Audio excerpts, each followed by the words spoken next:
Hello, everybody. Happy Thursday to you. It's Barrel Scraping Dave, stand-up comedian, host of Bachelor Nation News. Dave Neal with that fresh haircut energy. That's right. Got my ears lowered, as my stepdad used to say. Oh, it gets you every time.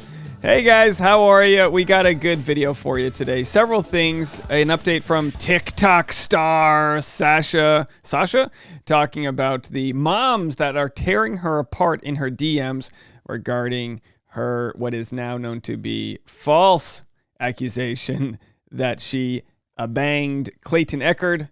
Now, the question being whether or not she did it maliciously. You know what? For honest sake of not wanting to waste any more bandwidth on the story, I'm going to go with saying she didn't do it maliciously. I'm just going to go there. I think she learned her lesson regardless, and everybody can move on. And hey, look, she's got a TikTok account. She should keep talking about it. I know people are going to say, no, she should drop it. She should talk about the fallout that she received, maybe the humility that she feels overcoming it. I think her TikTok was actually kind of graceful. We'll get into it. Again, I've been accused on both sides of fueling the hate towards her and then being too sympathetic towards her. Now, look, she knew she was playing with fireworks. She just blew off a hand and didn't expect that to be the outcome, okay? We all love fireworks till you blow off a hand or a finger or two. Anyway, if you have any fingers left, do me a favor and like this video an odd number of times and follow me on Instagram at DNeals. We're going to get into it. Oh, she just texted me. Thank you for the message. Doing my best to earn back any credibility, respect I can. I did just DM Sasha, and tell her, like, hey, I like that you didn't play the victim here. All right, you guys can watch it, but also watch this. Dave and Tasha, this is breaking news, folks. Dave and Tasha on the Love Fest. What might possibly be the greatest Bachelor-adjacent podcast that exists. Charlene and Andy combined creates Shandy, Dear Shandy, a couple that I can honestly say might be the warmest energy in Bachelor Nation. They really are special. People that know them and that listen to them all agree they might not be the most popular in the sense that there's bigger names or bigger social media clout, but what they possess, what they're doing over there is worth a watch. And I'm not just saying that because we were featured. We've really respected them for a long time. So if you enjoy what I do and want to hear more about my love story, you can go check it out there. I'll tell you what, I'll play a quick clip for you guys, just a real quick one right here of my introduction from Charlene. Oh, the feeling is very mutual. I confess, when I first slid into Dave's DMs, I was like, I've been kind of sleuthing your channel for a while. You're the source of all my Bachelor News knowledge. Yeah, Charlene has used you, I mean, in critical moments to get pressing Bachelor. Critical. Yeah. All right, so today, it's a love fest. I don't know if you're familiar with these. I get the impression Dave might be and Tasha's not. So Tasha, I'll just explain.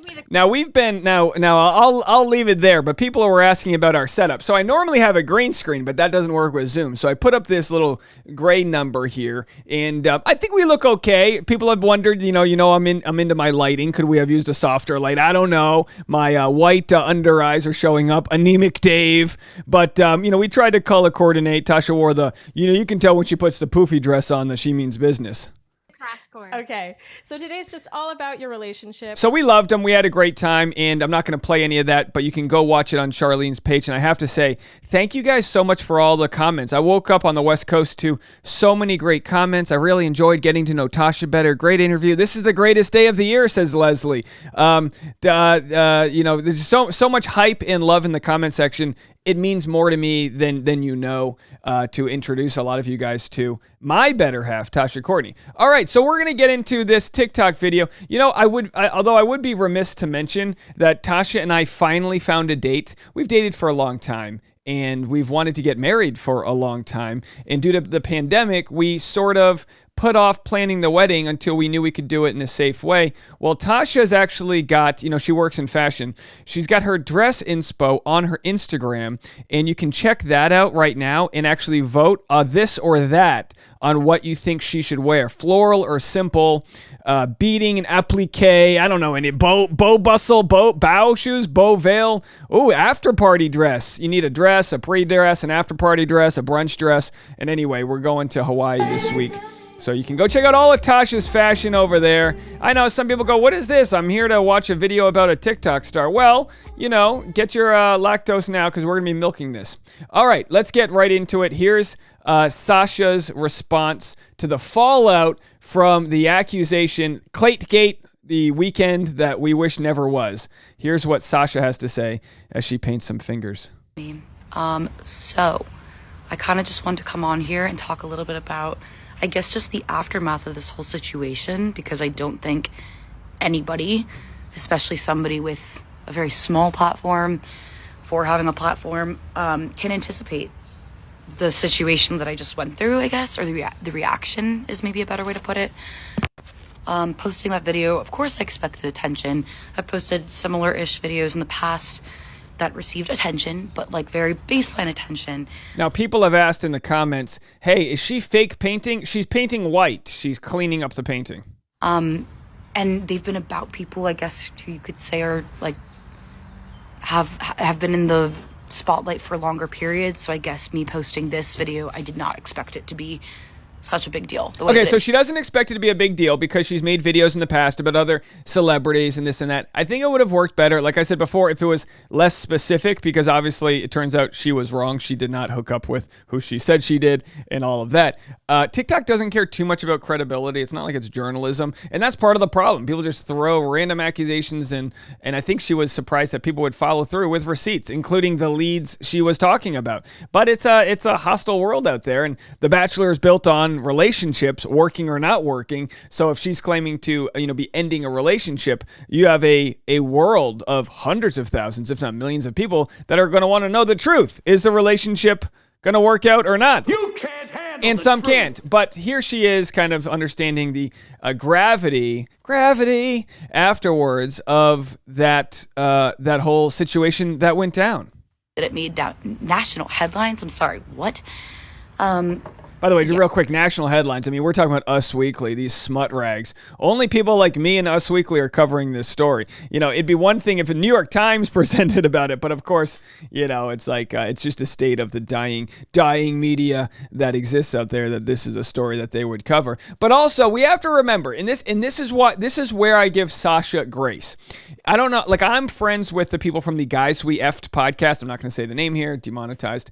And they are the original women that created an anti-slut shaming platform where they talked about their conquests.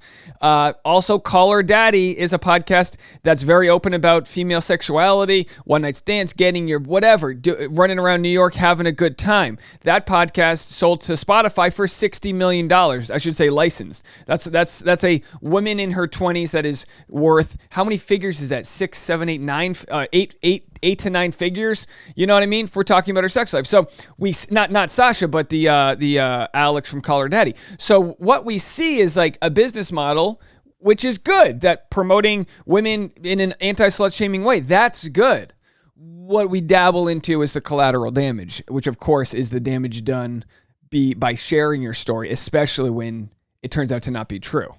Yeah, really crazy. And before people say, oh, you wanted that attention, I'm sorry. Do you think I wanted my entire family reading articles about me leaving with a guy in the city?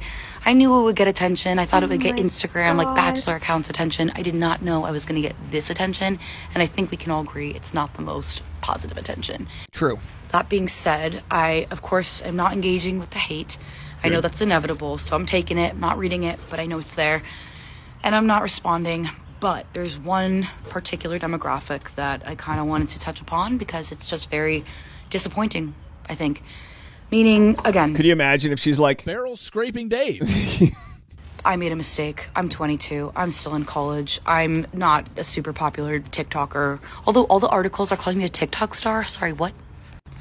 But I am really disappointed at the abundance of DMs I'm getting from moms who are just tearing me apart. Meaning, I'll go on their Instagrams and see that they have children my age or they just gave birth. And again, while I would never respond to people who are saying such terrible things to me, I am doing my best to take a mature perspective, which may be crazy coming from me, I know. And I'm trying to use myself as an example now and say, hey, you know what? I'm 22. I made a stupid mistake that I just learned from like crazy, and I will never repeat that mistake. There's a lot of mistakes that I made. Going home with a stranger, impulsively running to the internet. List goes on and on. So whenever I get messages like these from moms, I try to explain. Let's read it here. You're a low-balling, selfish, attention-seeking individual for trying to create a story in your mind and trying to ruin a relationship that you claim you don't even know the backstory to. That's not the worst comment. It's an opinion a stranger sending you. And I always say, I mean, why send strangers your opinion? No one asked. But then again, that's not the worst. Hey, one day, if your child makes a mistake, I hope you don't speak to them this way.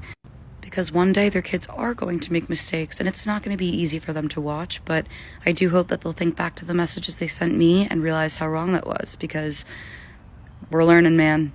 And most of them end up responding with, all right, Sasha, I did not write that message to you. I legitimately didn't even know what this was about until I Googled your name. I would not lash out to anyone, let alone a stranger. I reported the message sent to you to Instagram and had recently been hacked before. I apologize wholeheartedly for that message. My best wishes to you and hope that... This sounds like garbage. This person's claiming they didn't write that message. with something like this. And I guess I just realized how grateful I am for the support system that I have, and the same way I'm learning lessons, I hope that they'll think back to these messages and learn something too.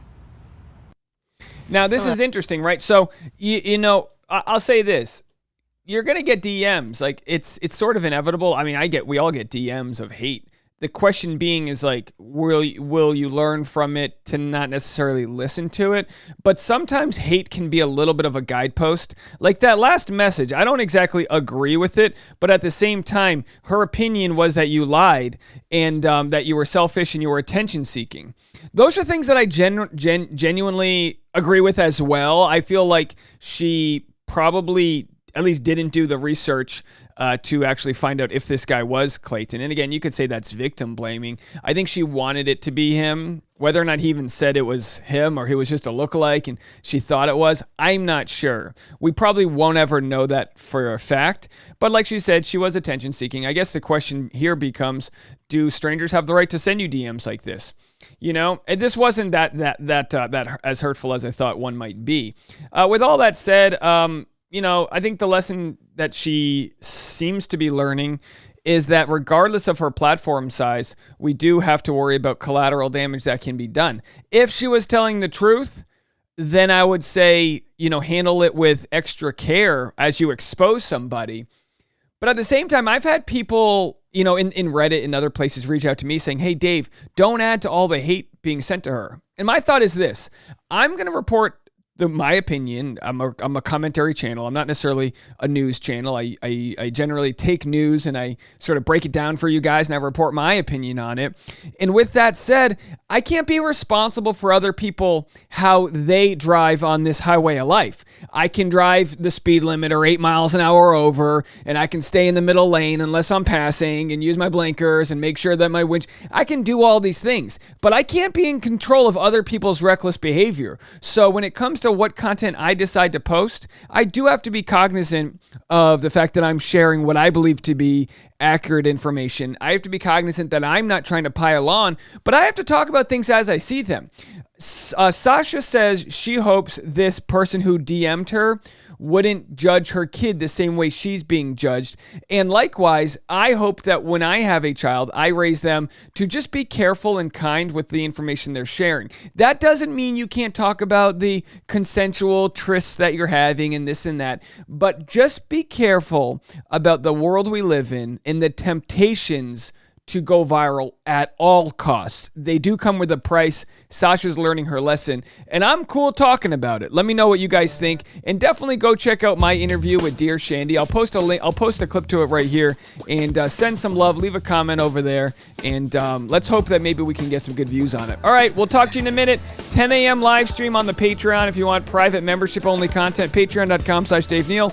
I'm sharing info from the dramatic situation I'm dealing with. You'll hear about it there. Bye, guys.